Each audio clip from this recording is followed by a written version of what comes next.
Halo semua, di video kali ini saya akan membahas tentang program 3 juta rumah yang dicanangkan oleh Presiden Prabowo.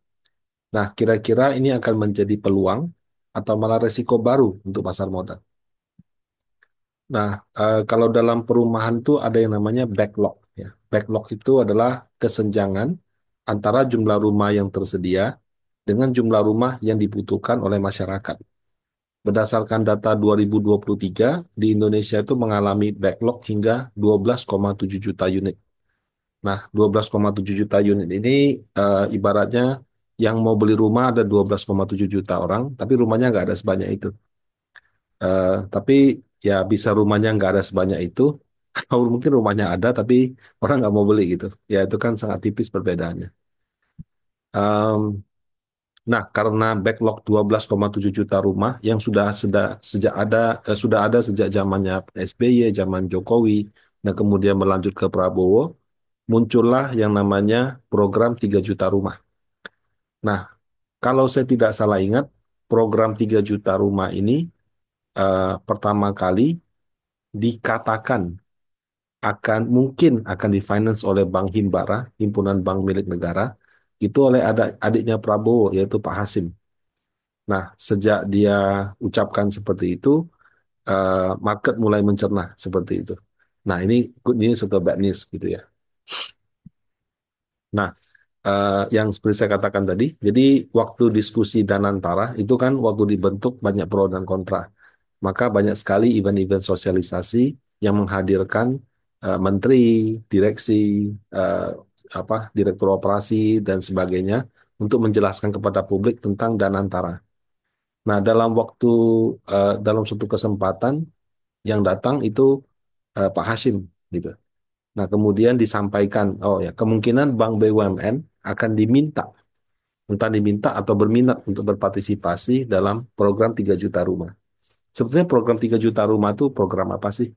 Nah, sebelumnya sudah ada namanya FLPP, Fasilitas Likuiditas Pembiayaan Perumahan.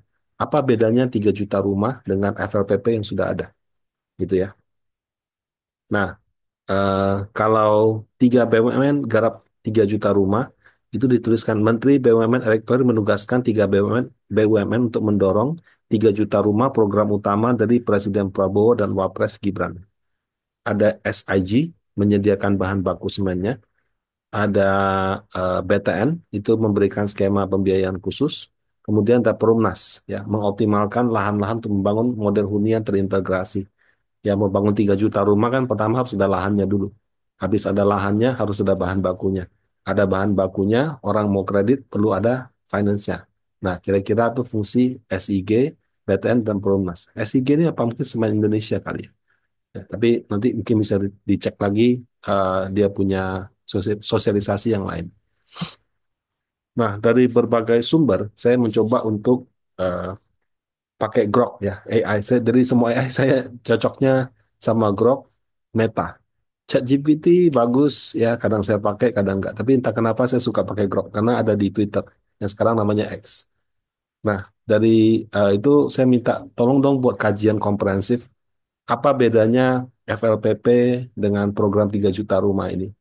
Nah, intinya sih kalau dibuat keringkasan ya, FLPP itu membantu MBR membeli rumah melalui pembiayaan. Jadi dia menyediakan financingnya. Kalau program 3 juta rumah ini lebih ke bangun 3 jutanya, bangun rumahnya. Jadi yang satu financing, yang satu building. Nah, kalau fokusnya FLPP pada pinjaman dengan bunga rendah, kalau fokusnya program 3 juta rumah itu untuk bangun rumah dan memfasilitasi pembiayaan. Jadi pembiayaan ini dia itu sebetulnya bersinggungan dengan FLPP atau jangan-jangan bangun 3 juta rumahnya itu programnya, tapi pembiayanya tetap melalui FLPP. Nah, pelaksananya itu BP Tapra untuk FLPP. Kalau Kementerian PKP ini kalau nggak salah perumahan dan apa gitu deh. Ya ini yang kementerian baru yang dipecah dari yang lama. Kemudian eh, cakupan untuk rumah dari pengembang manapun yang memenuhi kriteria. Kalau yang FLPP ini fokus pada rumah yang dibangun dalam program termasuk swadaya dan pengembang. Ya mirip-mirip lah. Nah, di 2025 anggaran FLPP itu sudah dianggarkan 28,2 T untuk 220.000 unit rumah. Nah, di 2025 berdasarkan sumber yang ada, dianggarkan 5,27 triliun untuk 37.000 unit plus pembiayaan tambahan. Nah, syarat kalau dia bilang MBR itu masyarakat berpenghasilan rendah. Nah, kalau FLPP itu 8 juta belum punya rumah. Kalau MBR itu 7 juta single, 8 juta menikah, tergantung status pernikahan seperti itu. Nah, hubungan bagian pembiayaan program ini menggunakan FLPP sebagai skema pembiayaan. Jadi tadi itu eh, 3 juta rumah itu bangun rumahnya, kalau FLPP itu finansinya. Nah, 3 juta rumah ini bukan 3 juta rumah selesai, tapi 3 juta rumah per tahun selama 5 tahun dengan perincian 2 juta rumah di desa, 1 juta rumah di kota. Nah, 3 juta rumah yang diperuntukkan bagi MBR dengan gaji 7 sampai 8 juta itu, saya pernah ikut diskusi yang waktu itu ada orang asuransi bicara. Katanya orang asuransi sudah dikontak sama pemerintah. Mereka minta kalau orang kredit kan harus ada asuransinya. Nah, mereka diminta untuk memfasilitasi di mana dia bilang nilai rumahnya itu kira-kira 100 juta per rumah. Nah, kalau dikalikan 3 juta kali 100 juta berarti 300 triliun. Nah, ini jumlah yang nggak kecil. Kenapa? Karena belanja negara selama 2025 itu 3.600 T. Jadi itu hampir 10% dari total belanja negara yang belum tahu nih menyisikannya bagaimana gitu. Nah, pemerintah kan memang melakukan efisiensi gitu ya. Sebenarnya bukan efisiensi sih, pengalian anggaran aja sih. Dari yang tadinya yang business as usual menjadi makan siang, makan bergizi sama ke Danantara. Nah, dari program tersebut untuk FLPP itu kebagian 40 triliun. Ya, itu pun, sorry, untuk program 3 juta rumah ini kebagian 40 T. Itu sudah include FLPP gitu. Nah, jelas kalau dia butuh 300 T, sementara yang ada 40 T, itu pun tergantung, termasuk FLPP, ya sangat jauh gitu. Nah, ini dari sumber yang dikumpulkan oleh Grok dan dibuat dalam tabel yang rapi ada di sini. Jadi Kementerian PKP itu Perumahan dan Kawasan Pemukiman. Itu anggarannya 5,2 T, itu dapat 37 triliun, sorry, 37 ribu unit.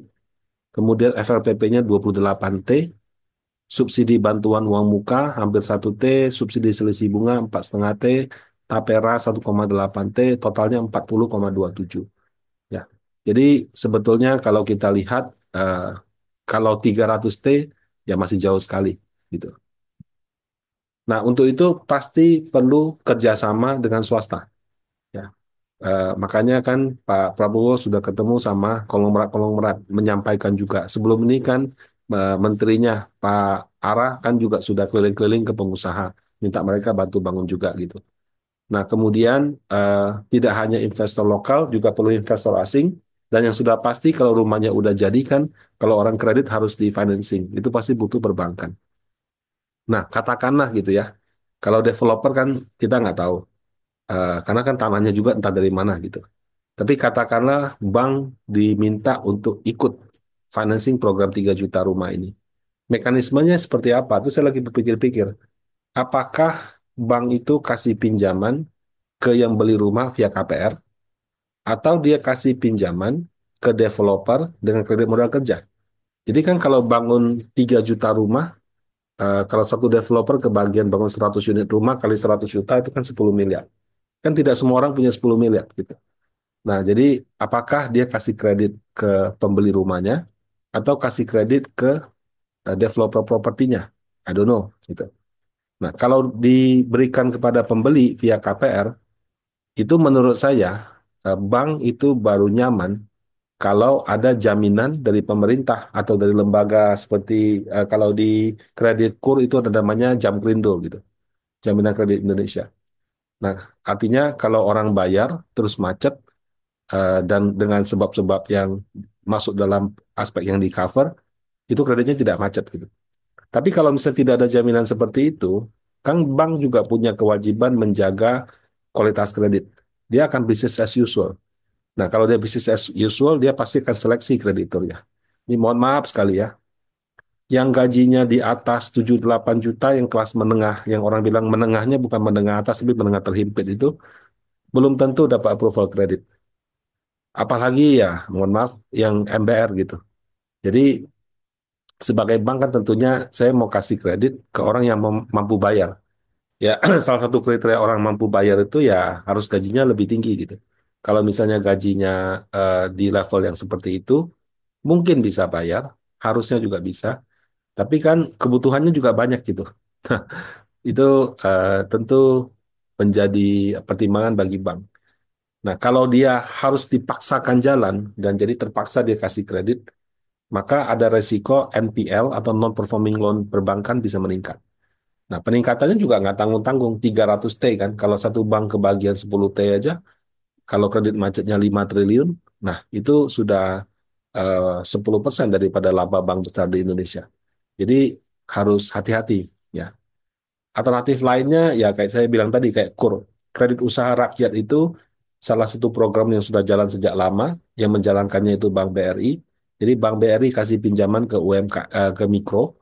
Kalau misalnya terjadi gagal bayar, itu ditanggung oleh Jamgrindo sama Askrindo sepanjang memenuhi batasan sama syarat yang ditentukan gitu ya. Nah, kalau misalnya ada skema serupa kredit usaha rakyat untuk program 3 juta rumah ini, menurut saya bank akan lebih berani gitu. Nah, kalau misalnya yang tadi kan kasih kredit ke pembeli. Kalau bagaimana kalau saya kasih kreditnya ke developer properti? Kalau menurut saya masih bisa lebih masuk gitu. Karena kan kalau saya kasih pinjaman ke developer, developernya benar-benar skema bisnis gitu. Dia punya kemampuan nggak? Ibaratnya dia kalau mau bangun kan berarti orang punya modal gitu. Orang udah punya keahlian. Nah, katakan satu developer bisa membangun 25 sampai 50 rumah. Dan kalau semuanya dia kredit modal kerja kepada perbankan, berarti kalau 3 juta rumah itu setara dengan kalau satu developer bangun 25 itu 60.000 developer. Kalau satu developer, sorry, 120.000. Kalau satu developer bangun 50 rumah, itu berarti 60.000 developer gitu. Nah, jadi ya ada plusnya juga. Jadi ibaratnya developer-developer yang selama ini mungkin kekurangan dana, mereka bisa mendapatkan pinjaman dari bank untuk membangun perumahan tersebut. Nah, bisa saja kalau satu developernya dapatnya bukan 25-50, tapi 100 unit ya jumlahnya lebih sedikit gitu. Nah, kalau ini menurut saya kalau skema bisnis bisa jalan. Tentunya yang akan menseleksi kan orang bank yang langsung. Nah, tapi pertanyaan berikutnya lagi. Sekarang ada developer. Dia untuk bangun dapat pinjaman modal kerja dari bank. Rumahnya udah dibangun. Yang mau jualan ke MBR siapa? Apakah pemerintah sudah menunjuk? Jadi menunjuk itu ibaratnya eh, dia sudah bilang, udah kamu jual ke A, ke B, ke C gitu. Atau developernya suruh jualan sendiri. Atau developernya jualan, tapi kriterianya yang tetapkan pemerintah. Kamu nggak boleh jual ke A, jual ke orang dengan gaji di atas 8 juta gitu. Nah, kalau misalnya developernya harus jualan sendiri, nggak bakal jalan gitu. Kenapa? Karena developer itu kan dasarnya bisnis. Dia juga harus bayar bunga bank gitu. Jadi kalau saya jadi developer, saya akan jual rumah mungkin di atas 100 juta gitu. Kenapa? Karena ya saya dibebanin bunga bank, dan kalau saya jual di atas 100 juta, tapi masih masuk dalam budget yang kelas yang di atas penghasilan 8 juta itu, mungkin saya juga lebih nyaman gitu. Nah, karena kalau di apply ke bank juga mungkin prosesnya itu kemungkinan di approve-nya lebih tinggi. Nah, terus itu kalau suruh developer jualan nggak jalan. Kalau pemerintah yang jualan gimana? Kalau pemerintah yang jualan nanti jadi pertanyaan rumahnya gratis apa enggak gitu. Karena eh, kalau bilang pemerintah jual rumah, kesannya kayak nggak bagi-bagi rumah gitu. Ya, apalagi makan bergizi gratis. Ini jangan-jangan 3 juta rumah gratis gitu. Nah, saya sudah baca-baca, mungkin akan ada gratisnya, tapi mungkin ya sangat sedikit. Lebih banyak itu yang eh, dijual secara komersial gitu. Nah, kalau pemerintah yang jualnya ke masyarakat ember, sekali lagi mohon maaf Bapak Ibu ya, saya tidak bermaksud merendahkan, tapi kalau orang dengan gaji seperti itu, tinggal di kota besar, kebanyakan uang tersebut itu masih banyak untuk kebutuhan pokok gitu. Mungkin untuk sekolah anak, mungkin untuk bayar kontrakan gitu ya. Eh, apakah mereka siap untuk nyicil? I don't know. Apakah mungkin kalau sudah nyicil bisa terlambat atau macet? Mungkin sekali gitu. Kenapa? Karena cicilan itu kan tergantung pada penghasilan. Kalau penghasilannya belum besar, otomatis lebih banyak dipakai untuk kebutuhan pokok. Jadi sekali lagi, eh, itu ada resiko kredit macetnya. Nah, sebagai perbandingan gitu ya Bapak Ibu, kalau program makan bergizi gratis, itu kan yang dapat proyek UMKM. UMKM-nya bangun dapur. Habis dia bangun dapur, dia mempekerjakan orang. Mempekerjakan orang, kemudian dia beli sembako, dia masak. Dalam proses tersebut, dia juga beli bensin atau motor untuk antar ke tempat sekolah, beli tempat piringnya, segala macam. Eh, itu sekalipun dibayar mingguan, itu ibaratnya pembayarannya udah dijamin pemerintah. Off-takernya jelas. Jadi dia bikin makanannya, antar ke siswa, siswa makan, dibayar sama pemerintah. Nah, modal kerja dia apa? Ya kalau misalnya dibayarnya seminggu sekali, dia harus punya uang untuk bikin dapurnya dulu. Dia punya uang untuk operasional beli sembako, bayar gaji orang seminggu. Nah, jadi resikonya kan itu clear gitu ya. Nah, kalau program 3 juta rumah ini nggak mungkin pemerintah bayarin. Eh, karena eh, harusnya yang bayar itu orang yang mau punya rumah tuh. Iya dong, fair dong.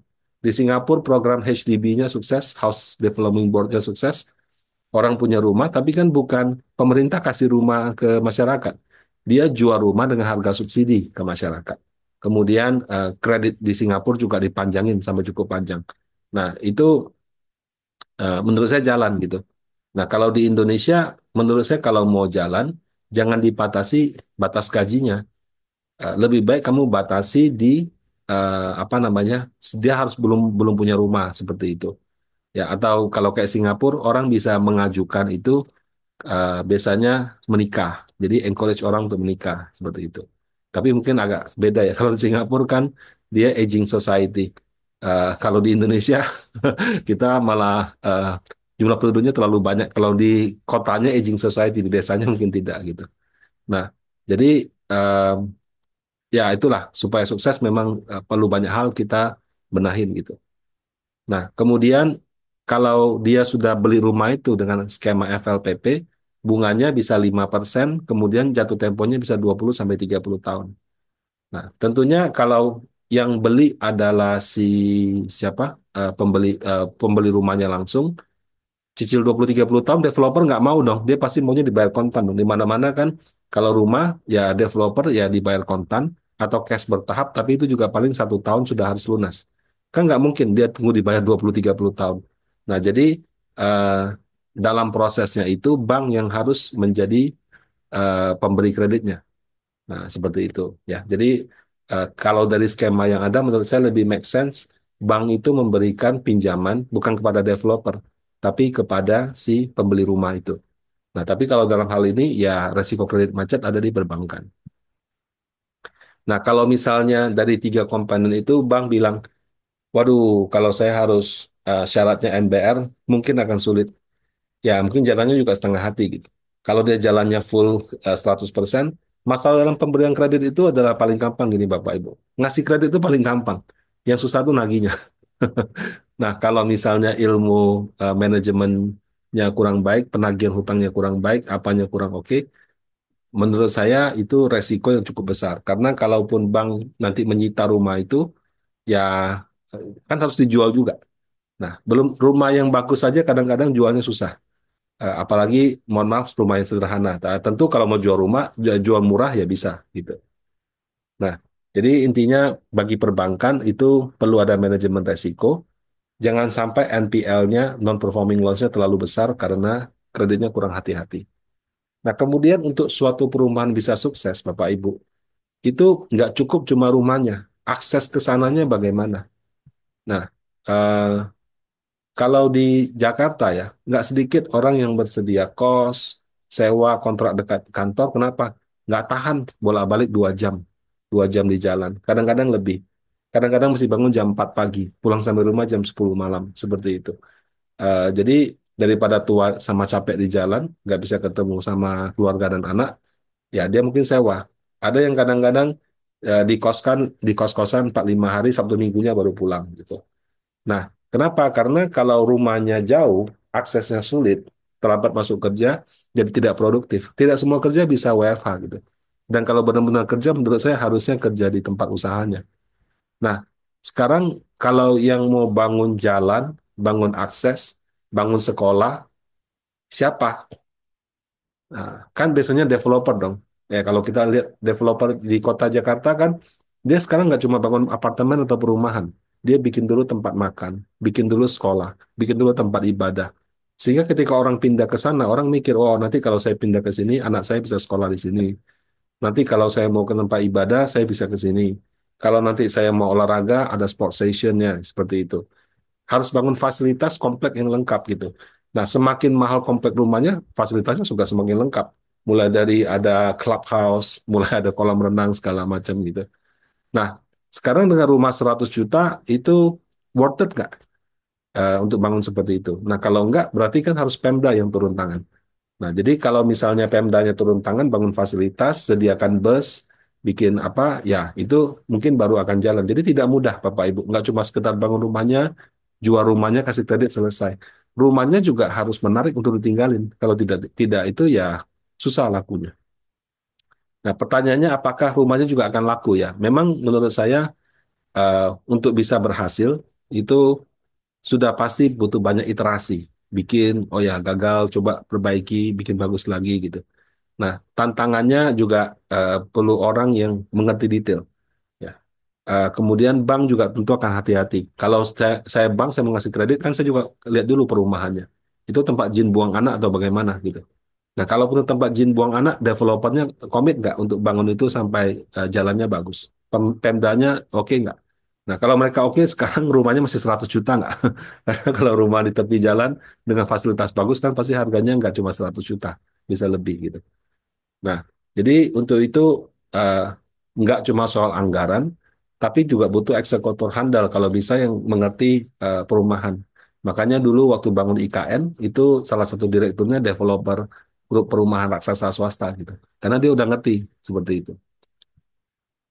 Nah, jika eksekusinya berjalan dengan baik, menurut saya 3 juta rumah ini bisa menjadi tambahan penghasilan yang signifikan bagi bank. 300 T dengan bunga 5% berarti kan eh, 5 kali 315 T per tahun. Ya, eh, bukan angka yang luar biasa signifikan, tapi eh, har- harusnya bisa menjadi apa suatu tambahan revenue yang oke gitu. Dan kalau misalnya perumahan baru terbentuk, ada aktivitas sana, perputaran ekonominya juga baik. Tapi kalau misalnya eksekusinya kurang baik, perencanaannya kurang baik, apalagi ya mohon maaf, dalam prosesnya banyak korupsi dan segala macam, eh, nggak cuma mangkrak aja, bank yang ngasih kredit juga bisa kena masalah. Nah, semoga program ini bisa dieksekusi dengan baik. Terima kasih, semoga bermanfaat.